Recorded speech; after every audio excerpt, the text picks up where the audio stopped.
Session 22 Aspects of the Story. The present session aims at discussing various aspects of the short story Odour of Chrysanthemums. These aspects include context, plot, characterization, key themes, and symbolism of Odour of Chrysanthemums. Context and setting. Born in Eastwood, Nottinghamshire, England, the fourth child of a failed school teacher and an illiterate coal miner, David Herbert Lawrence was a frail and delicate child who deeply sympathized with the struggles his mother endured in her unhappy marriage. He presented her parents' predicament in the mining town of Nottinghamshire during industrialization in England. Let us look into the plot of the Odour of Chrysanthemums. The plot is surrounded to the life of coal miners in Nottinghamshire. A locomotive engine comes chugging along the tracks, pulling seven loaded cars behind it. It is late afternoon, time for miners to make their way home. Elizabeth emerges from the chicken coop. She meets her father, who arrives driving locomotive and stops and eats his evening snack. Later, Elizabeth chides John, her son, not to tear off the petals of the chrysanthemums and scatter them on the path. She collects them, smells them, and holds her face and sticks a spring in her apron. Her father informs her how Walter has gone on another drinking binge and drives off. Elizabeth waits for her husband to come home and have meal along with children. When Annie comes, she chides her for coming home late. She comes to know from Annie that she too has not seen Walter. Anxious Elizabeth snuffs out fire by dropping a few pieces of coal and goes out to enquire about Walter with Mr. Wrigley, who is a partner of Walter at the work. Soon, the piece of news, Walter meeting with an accident, reaches her. Elizabeth's mother in law dissolves into tears. Elizabeth clears the space in the parlor to lay Walter's body. The pit manager and another man arrive with the body. One of them men accidentally trips over a vase of chrysanthemums. She quickly cleans up the water and broken glass pieces. Later, both Elizabeth and mother-in-law wash Walter's body. Meanwhile, Elizabeth is unable to weep. She feels afraid and ashamed of the harsh realizations she has come to as a result of Walter's death.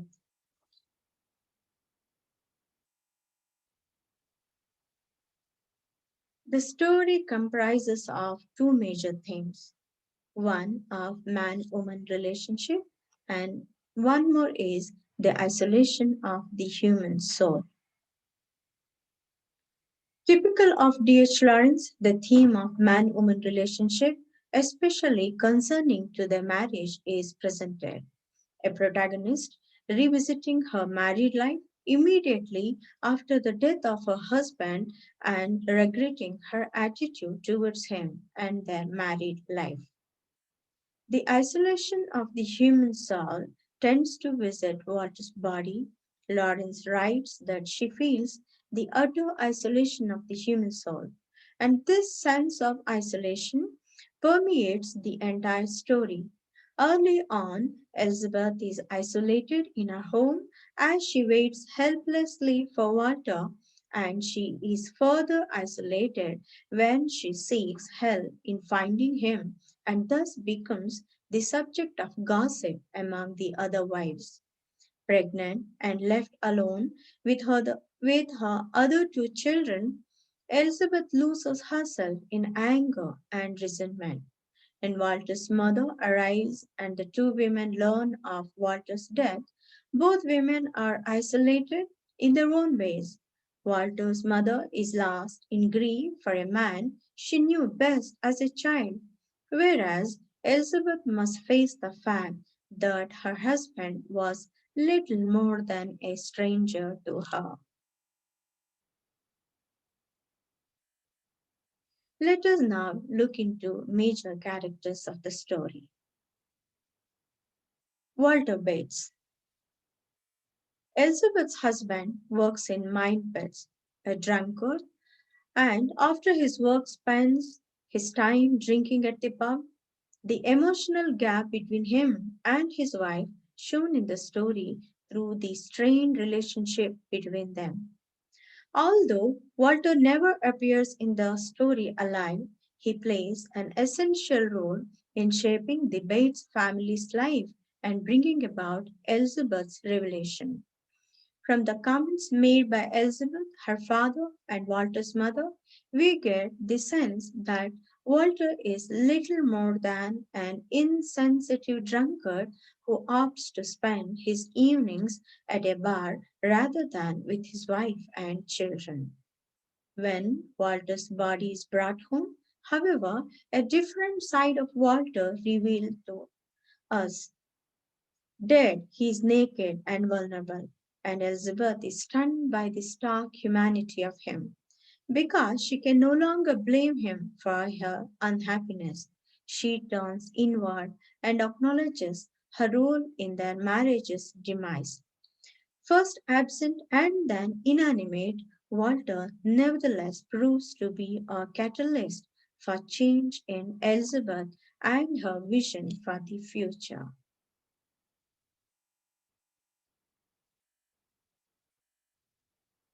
Mrs. Bates or Elizabeth Bates. Though Elizabeth initially emerges as a long suffering wife who deserves sympathy, her response to Walter's death reveals that she is not as blameless for unhappiness as she first appears. At first, Walter seems to be the clear cause of Elizabeth's difficult life. He regularly comes home drunk after working in the mine, making the local pub more of a home than his actual home. Elizabeth is depicted as a pregnant woman and gives importance to her family, typical in the sense of cooking, cleaning, and taking care of her family. Obsessed with righteous attitude, dislikes her husband because of his drinking habit. At times, she seems so harsh that we may wonder whether she is capable of any other form of emotion. However, early in the story, Lawrence shows Elizabeth giving tea and bread to her father, which suggests that she is capable of nurturing. Elizabeth's dismissal view of her fate changes once Walter's corpse is brought home. As Elizabeth and her mother in law undress and wash Walter's body, Elizabeth confronts her role in the marriage's failure. When she looks at the corpse, she realizes that for years she has not really seen Walter. He was her husband, but chronically distant from her, and she feels ashamed because she had not allowed him to be himself. Instead of feeling anger and resentment, she recognizes that her own expectations and refusals helped tear them apart. The pity she feels for Walter sharply contrasts with her earlier harsh view of him. Serving as an epiphany, she suddenly recognizes Walter as a human being rather than simply a difficult burden. Elizabeth realizes she has been culpable in her own unhappiness. At the end of the story, she submits to both life and death as her masters, humbled by her own mistakes, and we may assume about to carry on with a new perspective. Annie and John are the children of Mr. and Mrs. Bates, and they listen to their mother's words and follow her instructions. One more important character is mother in law, Walter's mother. And Walter's mother has a soft corner for her son, and she laments upon his death. Walter's mother knew Walter deeply as a child, but we can assume that she knew all but nothing about him as a grown man.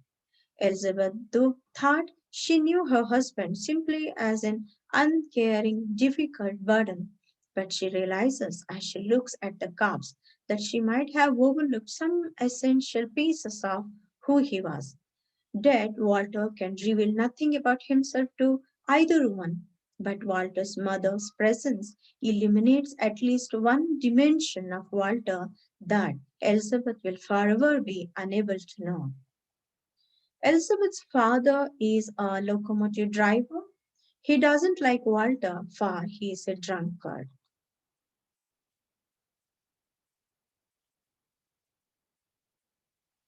Let us look into the symbolism of the story. Chrysanthemum flower is treated both as a positive wine and a negative wine. Elizabeth remembers how once Walter planted chrysanthemum upon his shirt. Once John gets chided from his mother for tearing off the petals of the chrysanthemums and scattering them on the path. She picks a few of the flowers and, after holding them against her cheek, sticks a spring in her apron. Once Annie also holds chrysanthemums in her hand in appreciation.